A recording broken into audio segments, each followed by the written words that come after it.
हाय, आज मी पनीरची भाजी बनवली होती, तीच तुमच्यासोबत शेअर करते। कढईमध्ये 2 चमचे तेल घेतलं, त्यामध्ये खडे मसाले टाकून घेतले। नंतर त्यामध्ये मोठ्या आकाराचे 4 कांदे चिरून भाजून घेतले। कांदा छान परतत आला की त्यामध्ये मध्यम आकाराचे 3 टोमॅटो चिरून टाकायचे। कांदा टोमॅटो छान परतून घ्यायचं, थंड होऊन द्यायचं। इकडे बघा आमच्या जाऊबाईंचं मशरूम तळायचं चालू आहे। इकडे आईंची चपातीची तयारी चालू आहे आणि ही 2 पिल्लं त्यांच्यासोबत बसले।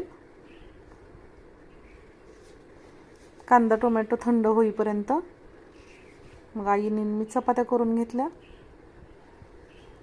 हे बघा इकडे मशरूम करायचं चालू आहे।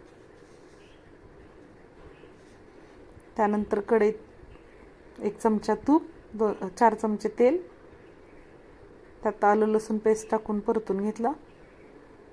आता यात ग्रेव्ही टाकली टोमॅटो कांद्याची।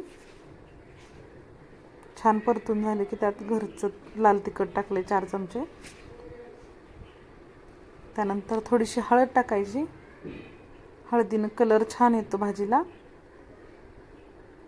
आता यात चवीनुसार मीठ टाकायचं, छान परतून घ्यायचं। यावेळी थोडीशी साखर टाकू शकता तुम्ही, त्याने छान कलर येतो। मी टाकली आहे पण याच्यात आलेली नाही आहे ते। त्यानंतर पनीर टाकायचं,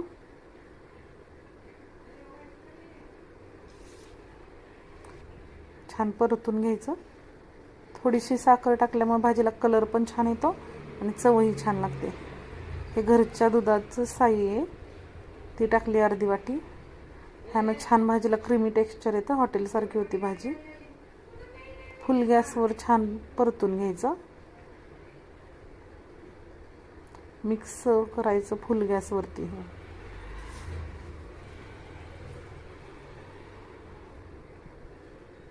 साईमुळे भाजी छान लागते। आणि थोडासा चाट मसाला टाकलाय बघा मी इथं। ही बघा पनीरची भाजी तयार झाली आहे। मुलांना